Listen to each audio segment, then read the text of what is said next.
Y el título de esta plática es La ley y el pecado. Y el objetivo es apreciar la santa, justa y buena ley de nuestro gran Dios en el conflicto del cumplimiento completo del propósito. El capítulo 7 nos está hablando y nos está confrontando acerca del pecado y la ley. Y desde el capítulo 6 nos hablaba acerca de cómo el pecado abundó, sobreabundó la gracia de Dios para que nosotros pudiéramos llegar a ser justificados delante de Él. Y el apóstol Pablo en el versículo 7 inicia diciendo que pues diremos, la ley es pecado, y él vuelve a decir esa frase, en ninguna manera. Este versículo comienza con una pregunta formulada de manera muy similar a la que aparecen en Romanos capítulo 6, versículo 1 y el versículo 15. En la primera se afirma de que quien ha sido bautizado en Cristo ha muerto al pecado. En la segunda se advierte de que quien se somete al pecado no solo se hace esclavo del pecado, sino que el pecado terminará acabando con su vida espiritual. Y la ley de Dios dice que la paga del pecado es muerte, pero la dádiva de Dios es vida eterna en Cristo Jesús, Señor nuestro. Y esto es inamovible, no es negociable. La paga del pecado es muerte. Esto va a suceder 100 veces de 100. Pero para esto el Señor se sobreabundó en gracia para que nosotros pudiéramos ser libres de esa ley. Y retomando el versículo 2 del capítulo 7 del libro de los Romanos, que lo vimos la semana pasada, quiero mostrarles cómo Jesús vino a cumplir la ley y los profetas con un propósito y sobreabundar en gracia para con nosotros. Y a esto yo le he llamado acerca de lo que es la cruz rescatando a la esposa. Porque lo que pasó en la cruz fueron muchas cosas las que se cumplieron ahí, pero en este caso, como lo vimos la clase pasada, hay una ley, que es la ley del marido, y vamos a verla, Romanos capítulo 7, versículos 2 y 3, solo para poder dar la introducción a lo que vamos a ver el día de hoy. Porque la mujer casada está sujeta por la ley al marido mientras éste vive. Pero si el marido muere, ella queda libre de la ley del marido. Así que si en vida del marido se uniere a otro varón, será llamada adúltera. Pero si su marido muriere, es libre de esa ley, de tal manera que si uniere a otro marido, no será adúltera. ¿Y esto qué tiene que ver en la cruz con esta ley? ¿Se acuerda usted de la historia de Oseas, el profeta? ¿Se acuerda lo que el Señor le mandó a hacer a Oseas? Ahí en el capítulo 1, en el versículo 2 del libro de Oseas, dice el principio de la palabra de Jehová por medio de Oseas. Dijo Jehová a Oseas, ve, tómate una mujer fornicaria e hijos de fornicación, porque la tierra fornica apartándose de Jehová. Y algunos dirán, pero ¿por qué el Señor le mandó que hiciera eso a Oseas, un profeta, una persona que caminaba conforme a la palabra de Dios, y que hiciera tal aberración, tal cosa tan horrible, podríamos decir? Porque el Señor utilizaba en el Antiguo Testamento a los profetas como si fueran actores. ¿Para qué? Para que pudieran representar lo que el Señor quería que nosotros entendiéramos. Y al final de cuentas, usted ya sabe la historia de Oseas, tuvo unos cuantos hijos con Gomer, yo le digo la frutilupis, pero bueno, era una mujer ahí de la mala vida. Y Oseas la quería amar y quería que ella fuera una persona diferente, y ella se fue otra vez con sus amantes, lo dejó. Sin embargo, Oseas no se divorció de ella, sino que después la fue a buscar otra vez, porque el Señor le dijo, ahí en capítulo 3 de Oseas, versículos 1 y 2, que dice, mira, me dijo otra vez Jehová, ve, ama a una mujer amada de su compañero, aunque adúltera, como el amor de Jehová para con los hijos de Israel, los cuales miran a dioses ajenos y aman tortas de pasas. Y después dice, ¿la compré entonces para mí? y por 15 ciclos de plata y un homer en medio de cebada. Un medio de cebada. De tal manera que uno podría decir, ¿por qué el Señor hizo que Oseas hiciera eso? Para decirle al pueblo de Israel, yo, el Dios del universo, quise amarlos a ustedes, pero ustedes no quisieron. Se fueron tras sus ídolos, se fueron tras la dureza de su corazón, se fueron a adorar a la piedra y el palo, fueron a hacer otras tantas cosas. Sin embargo, yo regresé por segunda vez para volverlos a amar. Aunque ustedes se portaron muy mal conmigo, yo vine para volverlos a amar y pagué un precio por ustedes, por su rescate. De tal manera que lo llevamos al Antiguo Testamento, ahí en Éxodo capítulo 32, versículo 19. El Señor sacó a su pueblo de servidumbre y de esclavitud de Egipto para llevarlos a una tierra que fluye leche y miel, pero al llegar al monte Sinaí, ahí en el monte Sinaí se iban a celebrar las bodas del Cordero. Ahí en el monte Sinaí el Señor iba a hacer un pacto con su pueblo.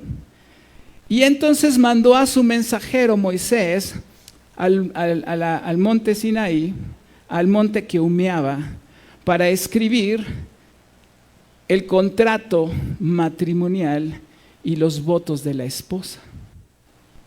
Sin embargo, como se tardó un poco, y a lo mejor usted está haciendo una relación que el mensajero de Dios se fue a un monte para poder regresar por su esposa, pero como se tardó tanto, el pueblo empezó a decirle a Aarón, necesitamos algo que adorar. Hicieron un becerro de oro y empezaron a adorarlo. Y entonces regresa Moisés con las tablas, el contrato matrimonial, los votos de la esposa. Y versículo 19 del Éxodo 32 dice, y aconteció que cuando llegó el campamento y vio el becerro, las danzas, ardió la ira de Moisés, se arrojó las tablas de sus manos y las quebró al pie del monte. Y uno podría decir, ¿qué carácter de Moisés? Pero la Biblia dice que Moisés era el hombre más manso de toda la tierra. Entonces, algo sucedió en el corazón de Moisés que quebró las tablas de piedra, y esas tablas de los 10 mandamientos, el contrato matrimonial, los votos de la esposa. Al romper Moisés las tablas, estaba anulando ese contrato matrimonial. Y como lo vimos en el discipulado, y los que no han venido al discipulado, vengan al discipulado, está buenísimo para poder entender todas estas cosas. Ahí el Señor, por causa de su fornicación, por causa de su de toda aquella idolatría que estaban haciendo, le dio carta de divorcio a la esposa. Pero en ese momento, al romper las tablas, estaba quedando anulado, bueno, no anulado, sino estaba dándole carta de divorcio a la esposa, sencillamente. Pero la esposa no se podía volver a casar, ni el esposo tampoco. Y solamente había una ley, la ley del marido que acabamos de leer, que solamente con la muerte del esposo es que la esposa se podía volver a casar. Y entonces viene algo que el Señor establece en Jeremías 31.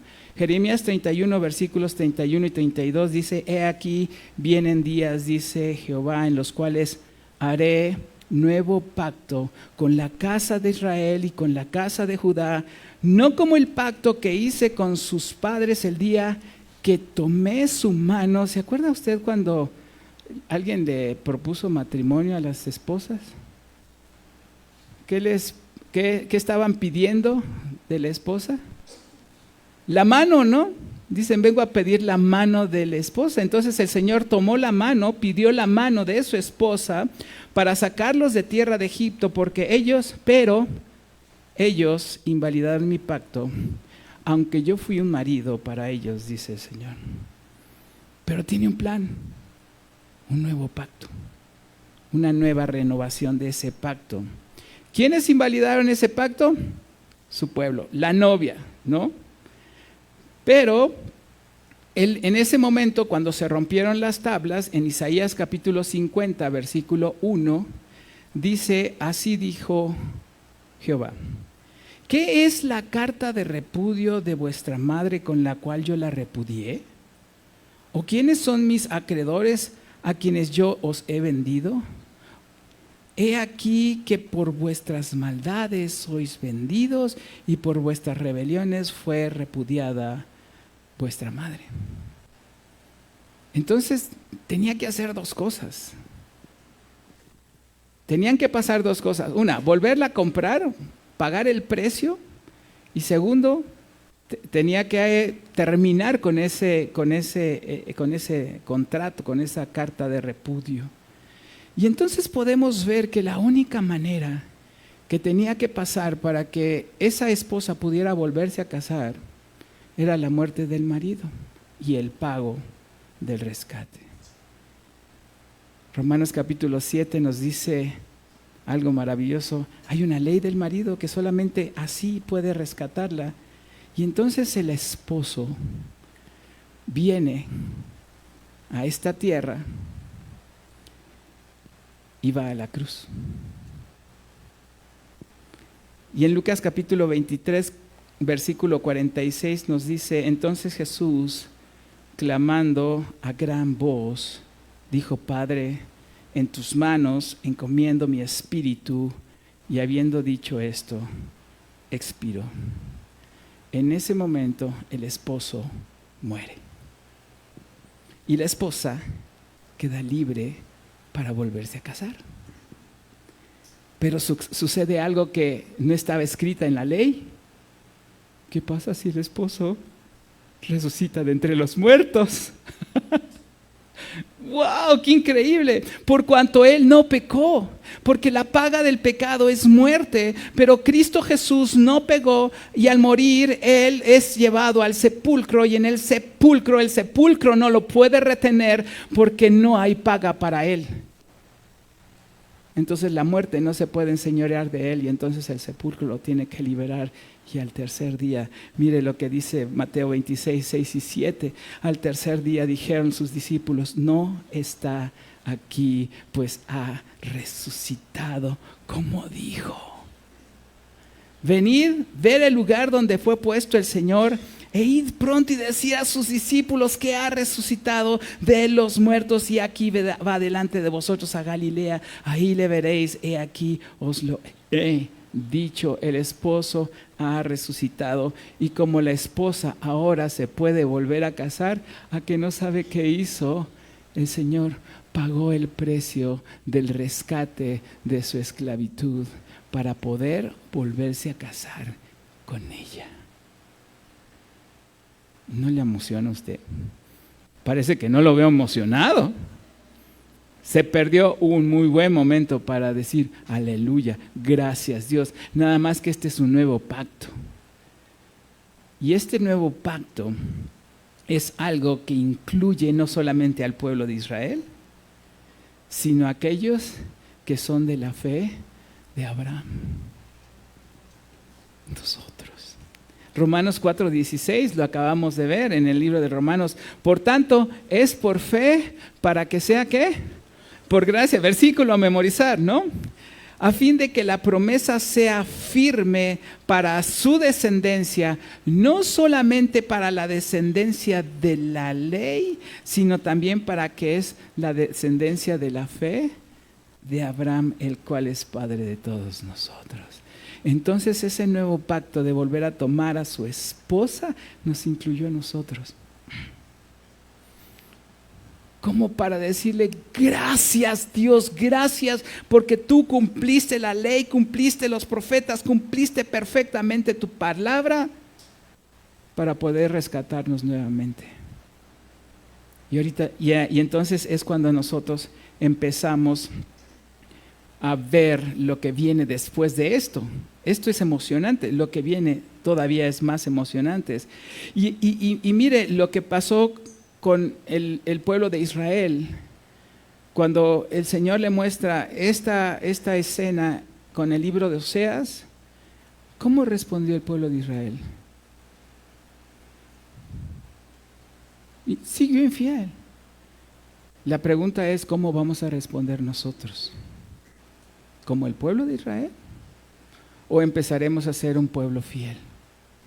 ¿O empezaremos a ser un pueblo agradecido? ¿O estaremos dispuestos a prepararnos como esa novia para que cuando Él venga por segunda vez, y va a venir con segunda vez para rescatar para casarse con su esposa porque ya está rescatada, y entonces nosotros necesitamos estar preparados, ansiosos, libres, contentos, agradecidos, obedientes, siendo personas que realmente queramos que el Señor venga. ¿Usted desea que el Señor venga por segunda vez? ¿Se acuerda aquella esposa cuando su esposo le pidió matrimonio? Y le dijo, sí, ya nos vamos a casar pronto. Usted le dijo, está bien. Le dijo, ¿cuán pronto, no? Ponle fecha. Ponle, bueno, dentro de 10 años nos casamos. ¿Usted qué le diría? Está bien. No, usted estaría ansiosa, y si le dice el 4 de septiembre, ¿estaría contando los días para cuando llegara eso y se estaría preparando? Nosotros como iglesia no estamos así. Nosotros estamos diciéndole al Señor, espérate, mejor unos 5 años más y ya después vienes, tengo muchas cosas que hacer, ¿no? Y sobre todo hoy ver el Super Bowl. Ya sabemos quién va a ganar. Bueno, pero entramos al capítulo 7, versículo 7 del libro de los Romanos.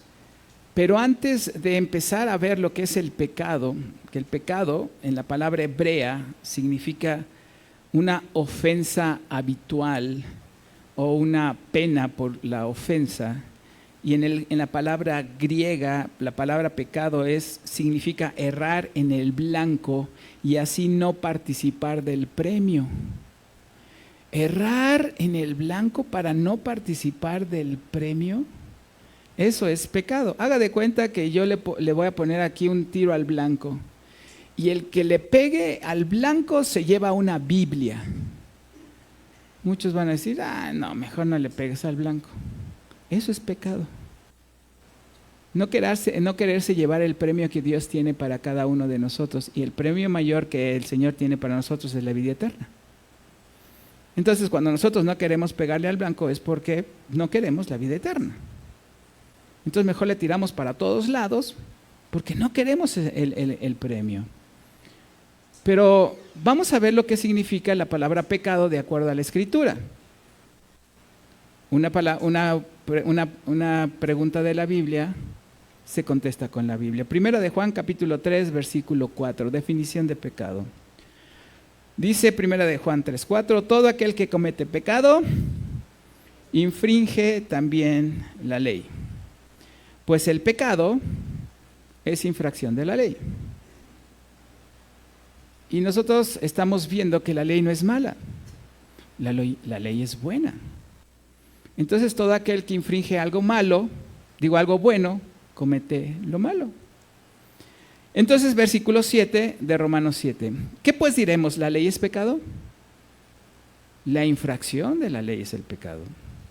En ninguna manera, dice el apóstol, pero yo no conocí el pecado sino por la ley, porque tampoco conociera la codicia si la ley no dijera no codiciarás.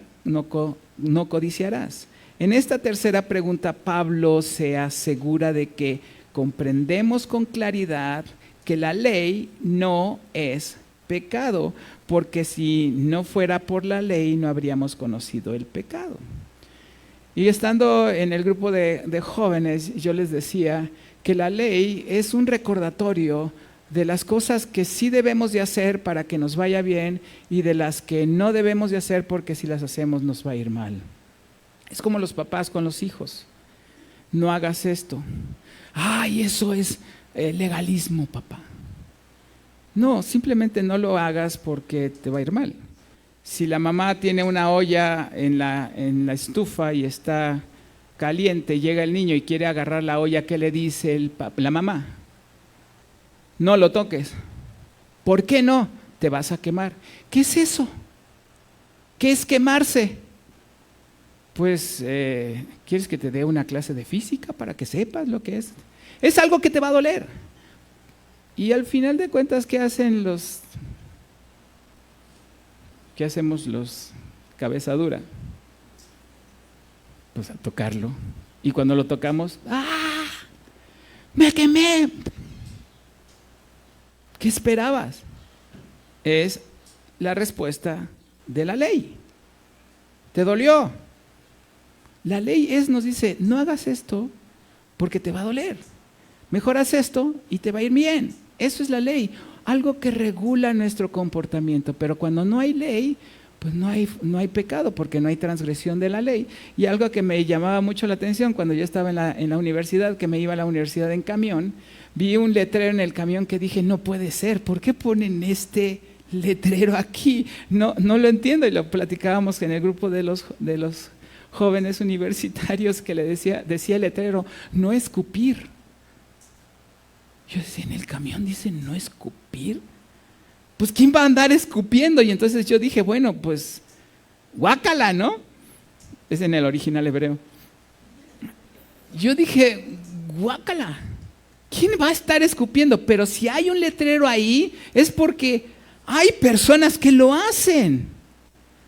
Entonces la ley se puso ahí para normar nuestro comportamiento, para normar nuestra conducta, para que nosotros podamos ser agradables a los ojos de Dios. Para que, como los papás con los hijos, llegan a la casa del compadre, ¿no? Y lo primero que los papás le dicen a los hijos, saluda, ¿no? Recoge, límpiate los pies, el cloro famoso.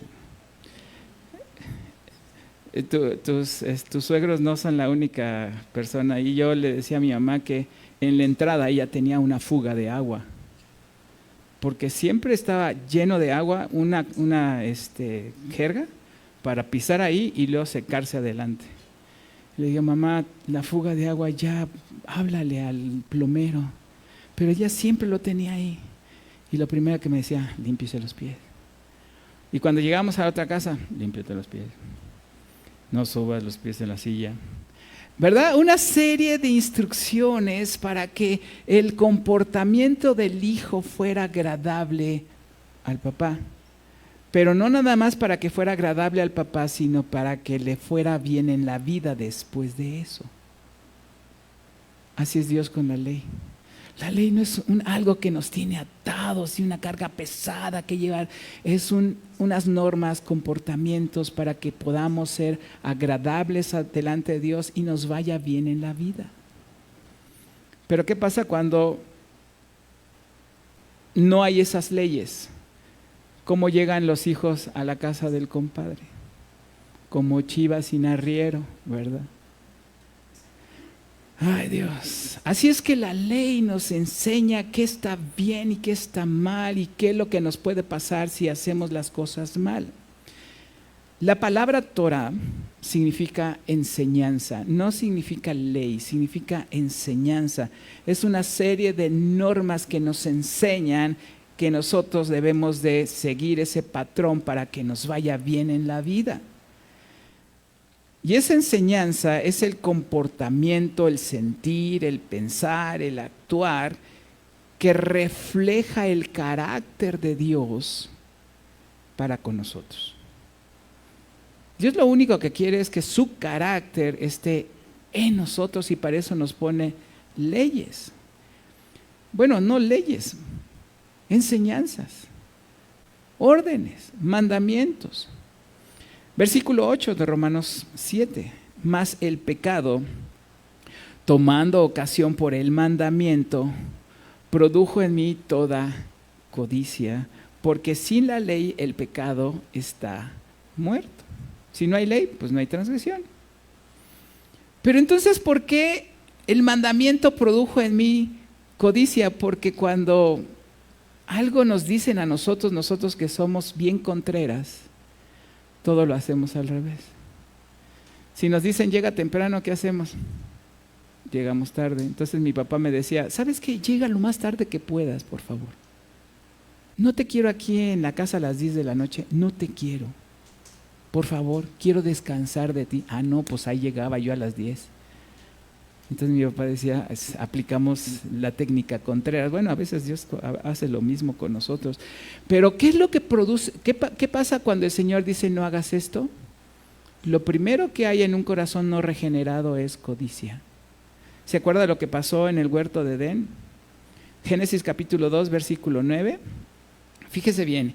Y Jehová Dios hizo nacer de la tierra todo árbol, fíjese bien, todo árbol delicioso a la vista y bueno para comer. Creó todos los árboles delicioso a la vista y bueno para comer. También el árbol de la vida en medio del huerto y el árbol de la ciencia del bien y del mal. Pero ¿qué pasó cuando el Señor le dijo, del árbol de la ciencia del bien y del mal no comerás? ¿Qué brotó en el corazón de Eva? Pues vamos a ver lo que dice la Escritura, ¿no?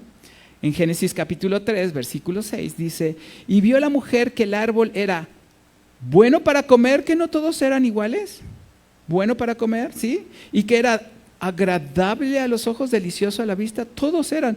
Pero ¿qué le pasó a ese árbol de la ciencia del bien y del mal? Y dice, árbol codiciable. Empezó a haber codicia porque le dijo, no lo hagas. Y el mandamiento del Señor cuando nos dice, no hagas esto, ¿qué despierta? Codicia. Cuando el mandamiento dice, no codiciarás la mujer de tu prójimo, ¿qué es lo primero que sale en nuestro corazón? Sí, Señor, así es. No hay codicia. No empieza la codicia, porque es un corazón no regenerado. ¿Qué significa ser un corazón regenerado? Un corazón obediente. Yo le decía a los jóvenes teens, les decía, ¿quieres que tu vida sea feliz? ¿Agradable? ¿Que tu vida sea, que tú siempre estés feliz? Sí, aprende a obedecer. Y se me quedan así. ¿Qué? Sí, aprende a obedecer. El día que tú obedezcas a tus padres en todo, serás la persona más feliz de la tierra. El problema es que como no quieres obedecer, tu vida es miserable. Te la pasas refunfuñando, todo te parece mal, traes el ceño fruncido siempre, todo está de cabeza, nada te parece. Si tu papá te dice algo, ¡ay, otra vez mi papá! El día que tú aprendas a obedecer, primero con alegría y segundo con gratitud. ¿Cómo que obedecer con gratitud? Sí, ¿sabían ustedes que el obedecer es una forma de agradecer a sus padres porque les están enseñando cosas buenas? Aunque le digan, ve por las tortillas. Yo aprendí a obedecer a mis papás de la manera... Mi abuelita decía que hay dos formas de aprender a obedecer, por las buenas. ¿Su abuelita también? Sí, y por las malas. Entonces, un día el Señor, en su palabra, me dijo, hijos, obedecer a vuestros padres en todo. Y yo dije, no, esto es una broma. No, Señor, esto no. Esto es imposible de cumplir. Agarré la Biblia y la tiré así a la cama y no lo hagan, muchachos, pero yo la tiré a la cama y se abrió y de pronto fui a ver y dice, el que no honre a padre y madre muera irremisiblemente. Yo dije, creo que va en serio. Entonces voy a tener que empezar a obedecer y empecé a obedecer. Fue como 6 meses de estar en un campo de concentración nazi en Auschwitz, en la Segunda Guerra Mundial, pero después produjo frutos apacibles de justicia. Algo pasó, no en el corazón de mis padres, pero sí en mi corazón, que de pronto me empecé a llevar bien con ellos. Podía platicar con ellos sin salir regañado. Podía estar cara a cara con ellos sin problema. Y hasta le podía decir, oye, pa, fíjate que tengo este plan y tengo estas cosas. Y mi papá se ponía ahí a ver. Un día le llegué y le dije, papá, me quiero casar. Y me dijo, está bien, siéntate. Yo pensé que iba a sacar la Biblia, me iba a dar un sermón, y que el otro. Y me dice, trae un papel. y una pluma, sí, siéntate. Me senté, yo primero me iba de 1 Corintios 10, el amor, todo lo sufre. Yo, no, me dijo, escribe, agua. ¿Qué? Escribe, agua. Agua, tanto, luz, tanto, teléfono, tanto, esto, tanto, renta, tanto, esto, súmale. Y yo le sumí. ¿Ganas más que eso? Sí, cásate.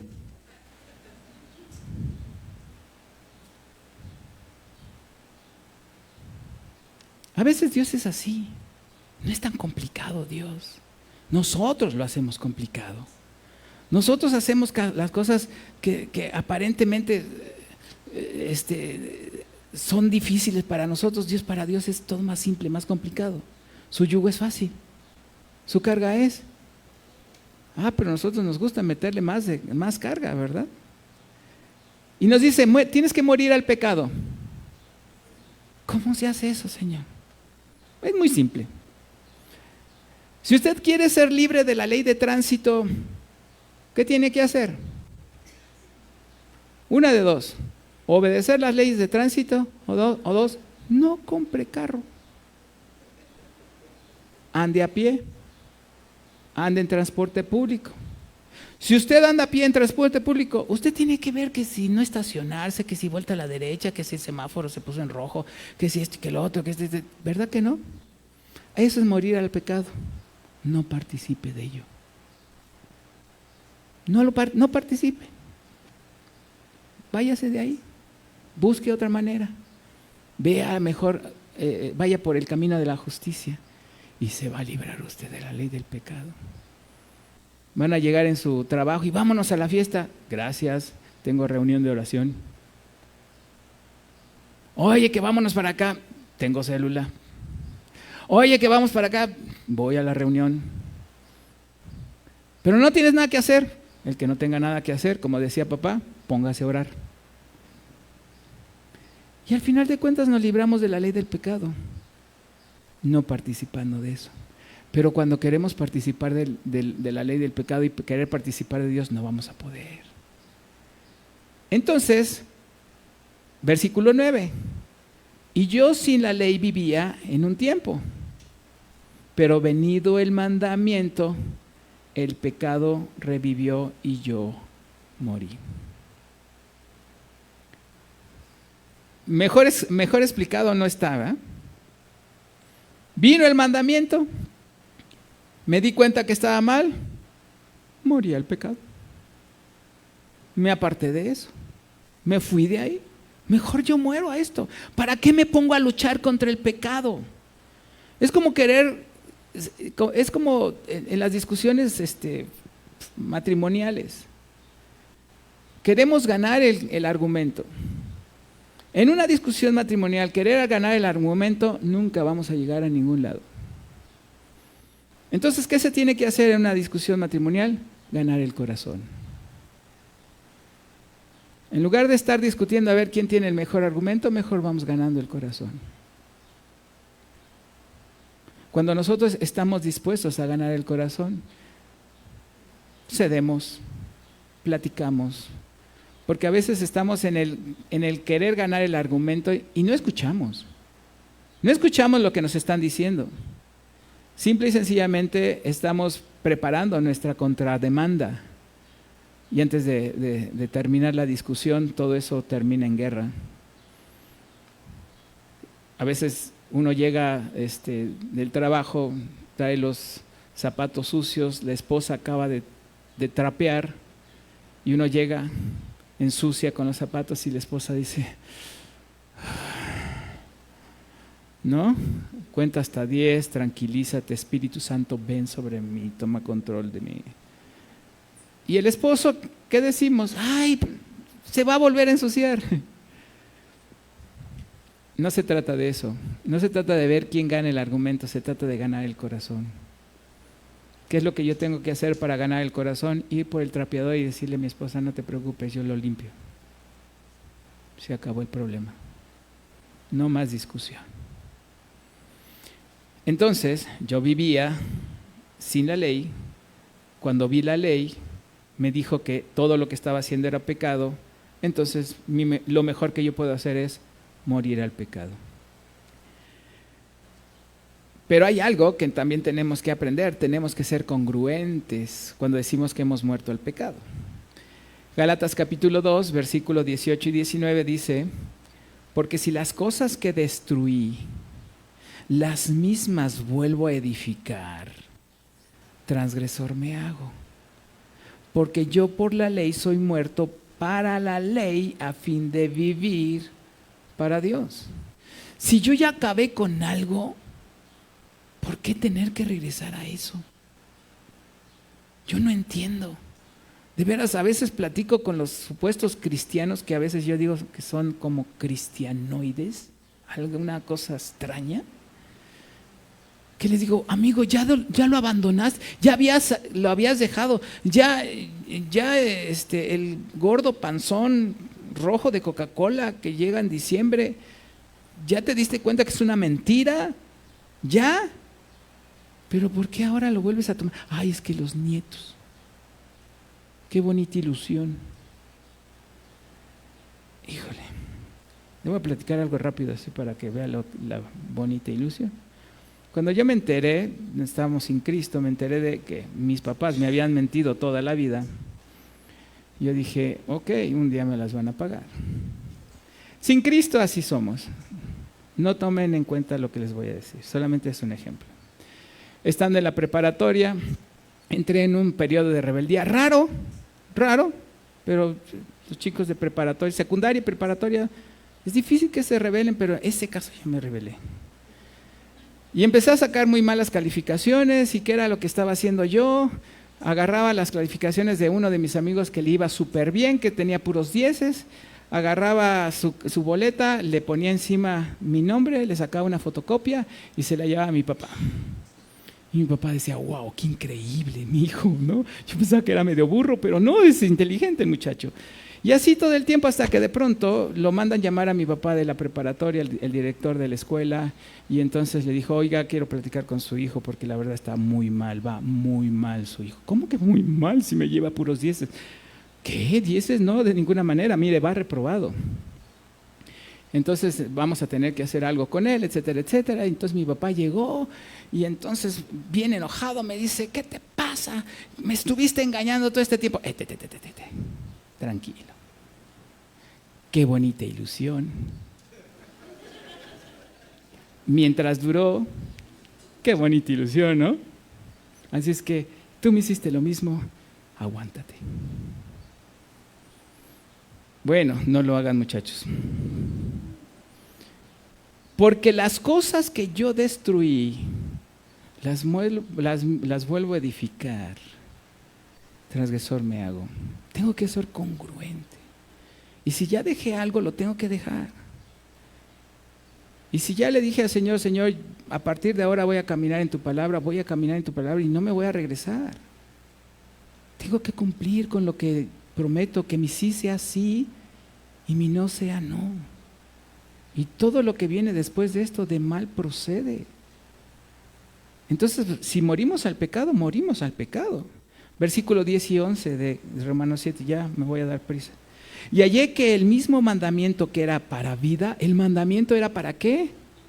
Para vida, no es para muerte, es para vida. El mandamiento que de Dios es para que yo tenga vida y vida en abundancia, es la vida que Dios promete. Entonces cuando Dios me dice algo que tengo que hacer, eso es algo bueno. Amén. Sí. A mí me resultó para muerte. ¿Por qué? Porque yo vivía sin ley, decía el apóstol Pablo. Porque el pecado, tomando ocasión por el mandamiento, me engañó y por él me mató. Entonces nosotros podemos entender, mis hermanos, que el pecado nos engaña. Si hay algo que nos puede engañar es el pecado, y ese nos engaña fácil. Y hay una frase que dijo por ahí un filósofo griego que decía, es más fácil engañar a una persona que hacerle ver que ha sido engañado. Qué difícil es decirle a una persona, te engañaron. Porque ahí empezó el orgullo, empezó las... No, ¿cómo si yo soy tan listo? Te engañaron. Te vieron la cara. No, esto no es cierto. Sí. Y algo que hace Satanás es engañar, porque él cuando habla del engaño o habla de la mentira, de lo suyo habla. Y mire, Hebreos 3, versículo 13 dice, antes exhortaos los unos a los otros cada día, entre tanto que se dice hoy, para que ninguno de vosotros se endurezca por el engaño del pecado. Exhortaos los unos a los otros y los otros a los unos. ¿Para qué? Para que no se vaya a endurecer nuestro corazón por el engaño del pecado. ¿Sabe por qué estamos aquí? Para exhortarnos. Y cuando alguien de nosotros escuchemos a un hermano bueno, piadoso, lleno de la palabra de Dios, sobre todo un líder de la iglesia que viene y nos dice, oye, creo, estoy viendo, me parece que lo que tú estás haciendo no está bien, escuchemos. Porque cuando nos hemos endurecido por el pecado, ya no escuchamos, porque el pecado nos ha engañado. Y necesitamos estar atentos y exhortándonos unos a otros. Tengamos cuidado. Efesios capítulo 4, versículo 22 al 24 dice, en cuanto a la pasada manera de vivir, despojaos del viejo hombre que está viciado conforme a los deseos, ¿cuáles? Engañosos. ¿Y cuáles son esos deseos engañosos? Los que el pecado nos ofrece para que según esto nos va a ir súper bien. ¿No he escuchado por ahí tantas ofertas que salen en el internet, en la televisión, y que estas pastillas lo van a adelgazar inmediatamente? En una semana usted va a tener un cuerpo como el de Charles Atlas. Ya ni saben quién es Charles Atlas, pero el pastor sí, y con eso es más que suficiente. Va a estar ya, y que en estas pastillas usted no tiene que hacer absolutamente nada. Y ahí va la gente a tomarse las pastillas y lo único que produce es que se echa a perder el estómago, ¿no? Y luego tiene colitis, gastritis y todo lo que termina en itis de su aparato digestivo. ¿Qué necesidad hay? ¿Qué es lo mejor que podemos hacer para tener ese cuerpo atlético? Ejercicio y buena alimentación, nada más. Al final de cuentas, ¿cuáles son los objetivos que buscamos en esta vida? En base a los objetivos que buscamos en esta vida va a ser nuestro proceder. Ahora, tampoco sea como aquel pastor en una ocasión, estaba hablando con un pastor y le decía, oiga pastor, parece que su iglesia tiene un gran problema y necesitamos buscar al Señor urgentemente. Yo creo que nos debemos de levantar temprano y ponernos a orar de manera constante todos los días porque su iglesia va en picada y necesitamos la dirección de parte de Dios. Así es que, ¿qué le parece si nos vemos todos los días a las 6 de la mañana para orar? ¿Y sabe lo que me dijo el pastor? No, Marcito, no es por obras. Ah, bueno, pues entonces así lo dejemos y que se vaya de picada su iglesia. Tenemos que esforzarnos. ¿En dónde está puesta nuestro objetivo? Ahí tenemos que trabajar. Ahí tenemos que estar nosotros viendo. Yo a veces me decían mis hijos cuando estaban en la universidad, ¿de qué voy a trabajar, papá? ¿De qué me voy en dónde voy a trabajar? Le digo, momento, primero termina la universidad y después vemos ¿A qué te vas a dedicar? Si no terminas la universidad, ¿para qué estás haciendo planes? Una cosa a la vez, un paso a la vez. Y Dios nos dice lo mismo. Despójate de ese viejo hombre que está viciado conforme a los deseos engañosos y renovaos en el espíritu de vuestra mente y vestíos del nuevo hombre creado según Dios en la justicia y la santidad de la verdad. El apóstol Pablo le dice a los efesios, y eso nada más es a los efesios, no es para nosotros, ¿verdad? Pero le dijo a los efesios, despójate, renuévate y vístete. Despójate, renuévate y vístete.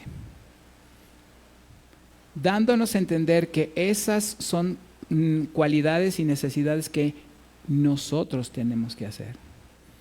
Despójate, renuévate y vístete. Y si le decimos a las hermanas que hay una venta en el Palacio de Hierro, porque son chicas palacio, venta nocturna, y le dice, despójate de tu atuendo anterior, renueva tu atuendo y vístete, corren. Nosotros deberíamos de hacer lo mismo, despojándonos del viejo hombre, renovándonos en nuestra vestidura y vistiéndonos según Dios en justicia y santidad. Versículo 12 de Romanos 7. De manera que la ley a la verdad es santa y el mandamiento santo, justo y bueno. La ley es ¿qué? Santa. Y el mandamiento santo, justo y bueno. Tenemos que aprender a hallarle gusto y alegría obedeciendo a Dios y guardando el mandamiento. Yo cuando me mandaban por las tortillas aprendí a que eso fuera bueno, era justo y bueno, porque yo decía, voy a ir por las tortillas, sí, voy a ir por las tortillas. A todos los jóvenes nos encanta ir por las tortillas, es maravilloso ir por las tortillas. Es más, pedimos las llaves del coche para ir por las tortillas, aunque quede a 2 cuadras de distancia, ¿no? Pero ¿qué hice yo? Yo decía, es que ir por las tortillas es maravilloso porque llegas ahí, pides una tortilla, que le pongan sal, le enrollas, qué recién salidita, sí, está bien. Me mandaban por 1 kilo de tortilla, yo llegaba con medio kilo y decía, ¿qué pasó ahí? No sé, le digo, la inflación, la mía. Pero todo lo que me mandaban a hacer mis papás, yo le encontraba el gusto, le encontraba el sabor, le encontraba algo bueno por cuando me mandaban a hacer. Mi papá a veces, él nunca me pedía que le lavara el coche, pero pues yo le lavaba el coche a mi papá porque estaba agradecido con lo que le hacía por mí. Yo decía, bueno, sería bueno poder lavarle el coche. Aunque no me gustaba, pero le lavaba el coche. ¿Y qué hacía yo con el coche? Se inventaron unas cosas maravillosas en aquel entonces. Unos audífonos y algo que le llamaban Walkman. ¡Wow! Increíble. Yo podía utilizar un Walkman mientras estaba lavando el coche de mi papá. Era increíble. Antes teníamos que traer la grabadora así grandota y todo el asunto, el sonido por todos. Los vecinos te callaban, pero ahora con el Walkman podías hasta romperte los tímpanos y eras feliz. Cuando nosotros hacemos eso para las cosas de Dios, la ley de Dios es perfecta. Salmo 19, del 7 al 8. Mire lo que dice el Señor acerca de la ley de Dios. Esto es para que nos emocionemos acerca de la ley de Dios. La ley de Dios, de Jehová es perfecta. ¿Es qué? Convierte el alma. Wow. Convierte el alma. Simplemente nosotros obedecemos y eso me convierte el alma. 2. El testimonio del Señor es fiel y hace sabio al... Me encanta Reina Valera. Es bien amable, es bien gentil, porque la palabra sencillo en el hebreo significa tonto. Entonces hace sabio hasta a mí. Hasta a mí me hace sabio. Y dice, los mandamientos de Jehová son rectos, ¿qué? ¿Ya entiende por qué le dije a los teens, obedezcan, aprendan a obedecer y van a ser felices? Porque cuando nosotros guardamos los mandamientos, Eso alegra el corazón. Y el precepto de Jehová es puro ¿qué? Alumbra los ojos. ¿No es buena la ley de Dios? Es maravillosa. El día que nosotros aprendamos a obedecer de corazón la ley de Dios, vamos a ser felices, vamos a ser contentos, vamos a llegar al trabajo hasta cantando. ¿Cómo la ve? ¿Ah? Imagínese usted llegando al trabajo, te alabaré Señor, con todo el corazón te alabaré Señor. Peritos, buenos días.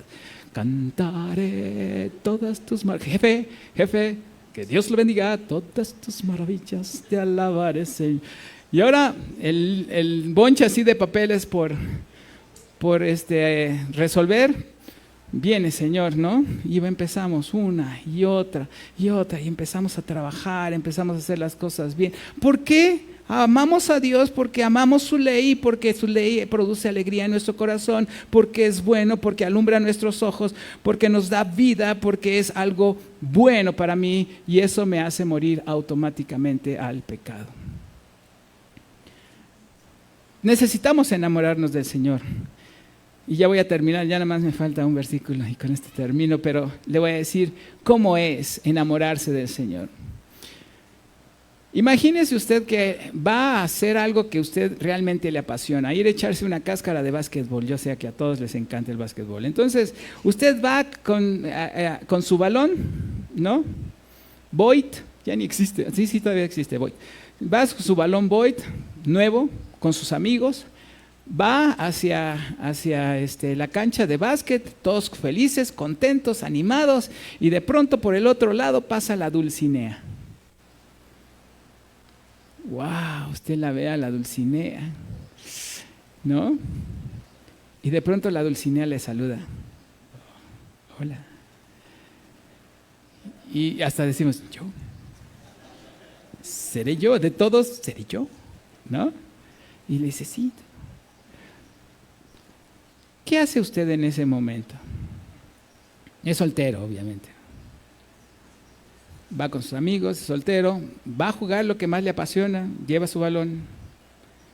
Simplemente botamos el balón y decimos, muchachos, cuídenme mi balón. Yo me cruzo la calle y digo, hola. Y de pronto se casa con ella. ¿Habrá valido la pena haber dejado a sus amigos el balón, la cascarita, por vivir por siempre con la Dulcinea amada?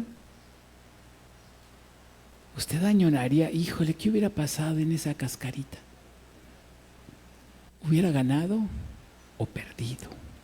No, nada. Sencillamente usted vivió y está viviendo el sueño de su vida. Eso es dejar el pecado, ¿me entiende? Aunque le gustaba el pecado y aunque nos enlodábamos en el pecado y hacíamos tonterías en el pecado, lo dejamos porque hay algo mejor. ¿Quién es ese mejor? Jesucristo nos dijo, ven y sígueme. Y así como Mateo, como Leví, dejándolo todo, ¿por qué? Porque había una mejor oportunidad para su vida, el sueño de su vida, la vida eterna, las bendiciones de Dios, las promesas de Dios, todo lo que Dios tiene para con nosotros está aquí, solamente deja lo demás. Y yo les digo a los muchachos, miren muchachos, ahorita que están jóvenes y ahorita que están solteros, tengan muchos amigos, tengan muchas amigas, cánsense de ellos. Para que el día que se casen, se dediquen a su esposo, se dediquen a su esposa y a sus demás amigos, como ya están cansados de ellos, ya ni los vean. Porque ahora viven para una sola mujer, para un solo marido y para sus hijos. Y si quieres saber más de todo esto, véngase al discipulado, ¿no? Y no lo estoy dando yo para que no vayan a decir, ay, pues tú lo estás. No, lo está dando Richie. Pero me pasó una lana y entonces me dice, no se crean. Véngase al discipulado, construyendo una familia feliz, increíble. Versículo 3 y acabamos. Luego, lo que es bueno vino a ser muerte para mí, en ninguna manera. Simplemente yo renuncio a lo malo y voy por lo bueno, sino que el pecado, para mostrarse pecado, produjo en mí la muerte por medio de lo que es bueno, a fin de que por el mandamiento el pecado llegase a ser sobremanera pecaminoso. ¿Qué es la responsabilidad del predicador? La responsabilidad del predicador es mostrarle a la gente lo horrible que es el pecado. Que ellos puedan entender qué tan horrible es el pecado para Dios. Yo no sé si ustedes sus chavitos fueron a jugar fútbol, acababa de llover, se fueron a jugar al campo de fútbol de tierra. ¿Se imagina cómo llegaron después de haber llovido? Y así quieren entrar a la casa. Las mamás van a decir, no, mijito, así tú no entras. Bueno, le estoy platicando lo que me pasó una vez a mí. Entonces mamá me vio y me dijo, tú, jovencito, usted no entra. ¿Pero por qué no? Yo quiero entrar y quiero hasta acostarme en mi cama, no menos así, ¿no? O sea, agarró la manguera mi mamá. A ver, dése vuelta. Como car wash, ¿no? Y dale vuelta y ahora sí, te me quitas la playera, te quitas los zapatos, las calcetas, te quedas en ropa interior y ahora sí te metes y a bañar, a ningún otro lado, a bañar. Y entonces yo dije, ¿pero por qué? Porque tú no vas a entrar así a la casa. No vas a entrar así. Bueno, creo que Dios hizo una analogía en mi vida espiritual y me decía, mira, tu vida en pecado es así.